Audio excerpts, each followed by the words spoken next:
Às vezes você presta atenção ao teu redor, ao que a gente chama de realidade, e fica uma dúvida: o que é que realmente existe? Qual é a realidade que nos cerca? E uma das dúvidas que às vezes a gente nem para pensar, mas eu agora vou te colocar essa pulga atrás da orelha, é que a realidade pode ser analógica ou binária. Olha que dúvida. O que é uma coisa analógica e o que é uma coisa binária?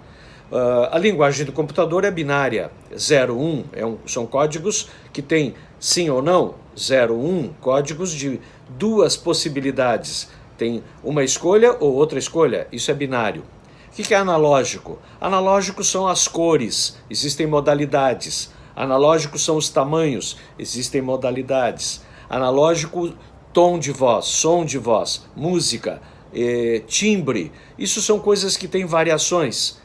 A pergunta continua: a realidade é analógica ou é binária? A gente não tem certeza. Nós, programação neurolinguística, a gente diz que o mapa não é o território.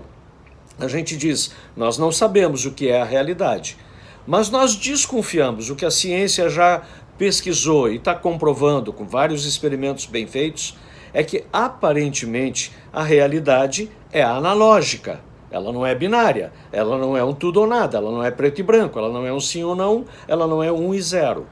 Sendo a realidade binária, a gente teria um programa de computador, seria um Matrix. E aparentemente a ciência ainda mostra que não é. Existe um fenômeno chamado realidade e esse fenômeno é aparentemente analógico.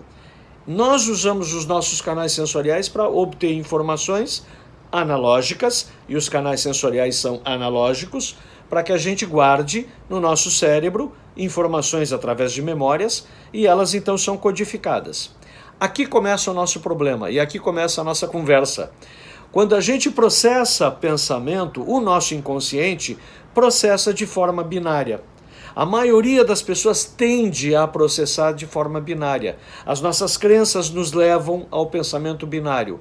Quando você conversa com uma pessoa, quando você para pensar, você tem posições, você tem opiniões tendendo ao tudo ou nada. Ou eu sou a favor ou eu sou contra. Ou eu concordo ou eu discordo. Ou eu vou para esse lado ou eu vou para o outro. Ou eu caso ou eu separo. Ou eu abro ou eu fecho. Ou eu cresço ou eu fico parado. Ou eu me saboto ou eu ando. A sua vida parece ser binária. A maioria das pessoas vive uma vida binária, mas a realidade é analógica. Então o que faz a programação neurolinguística? Ela traz um bocado, tanto quanto possível, esses processamentos que tendem a ser binários para serem analógicos. Agora eu vou te contar essa mesma história de um outro jeito. O robô é um ser binário. Se você tiver um robô em casa, ele é binário, ele é programado para ser binário. E ele vai funcionar com sistemas de escolhas binárias. Ele faz ou não faz, ele liga ou não liga, ele pega ou não pega, ele vai para cá ou vai para cá. O ser humano não é binário, o ser humano é analógico. Mas ele se comporta como robô. Você quer um exemplo? Se você tem medo de alguma coisa ou se você tem uma fobia, você tem uma resposta binária, robotizada. Quando você está em determinada situação, medo de elevador, medo de escada, medo de altura, medo de escuro, medo de falar para as pessoas, medo de gente, medo social, você tem uma resposta obrigatória do tipo ou dispara ou não dispara para aquele tipo de gatilho. Isso é robô? E o ser humano inteligente, o ser humano ideal é aquele que tem muitas escolhas, por isso que ele é analógico, ele tem variações de possibilidades. Então, quando a gente aplica a programação neurolinguística, a gente ajuda uma pessoa cujo cérebro funciona, lamentavelmente, limitadamente, de forma binária, para que ele comece a voltar à sua origem, à realidade analógica e ao funcionamento ideal analógico, para que ele perceba que existem nuances e padrões e possibilidades que as próprias condições oferecem e o seu sistema sensorial lhe informa. Mas as crenças, os processos internos estão tentando afunilar em duas escolhas. Quando a gente trabalha com programação neurolinguística em alto nível e com qualidade, a gente aumenta as escolhas das pessoas. Se você vê algum praticante de programação neurolinguística, algum treinador, algum coach, que diminui as suas escolhas ou que reduz as escolhas a poucas ou até duas, ou uma só, que é pior ainda, a escolha única, aí você está diante de alguém que está te fazendo mal. Então, você sabe que você está sendo bem assessorado se você tem amplitude de escolhas, aumento de escolhas, flexibilização. E você sabe que você está mal dirigido, mal aconselhado se você tem redução de escolhas.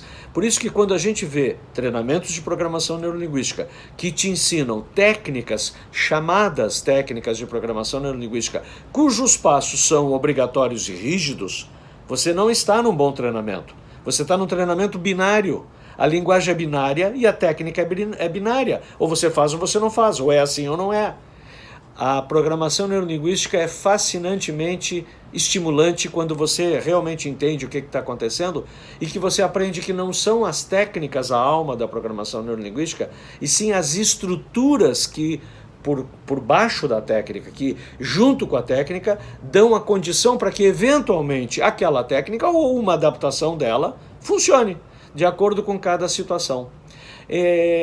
Isto se resume em transformar o ser binário num contexto, num ser analógico no mesmo contexto. Alguém que tenha no mínimo 3 escolhas melhores para fazer aquilo que ele quer fazer naquele contexto. Nós falamos, você pode ter uma vida robotizada em determinada área, emocional, relacional, você só tem um jeito de responder.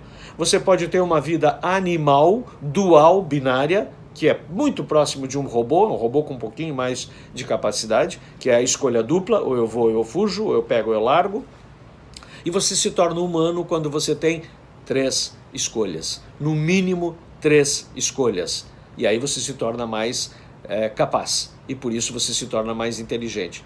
Nós estimulamos as pessoas a encontrarem muitas escolhas e, dentre as muitas escolhas, as melhores disponíveis rapidamente.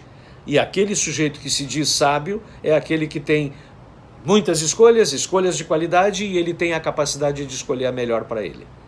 Isto é um pensamento que eu gostaria de te deixar, de que você se verifique aí na sua vida. Sempre que você se dá conta que você só tem 2 escolhas, você provavelmente está errado. Você deve ter mais escolhas, não são só 2. E aí você tem que procurar cadê as outras escolhas. Isso é um estímulo para que a sua mente criativa te ajude a ampliar as tuas possibilidades e ser mais inteligente. Em vez de um cidadão, um ser binário, numa realidade analógica, um ser analógico que interage com a realidade analógica, com as nuances que a realidade te oferece e as tuas nuances de pensamento também. Que tal?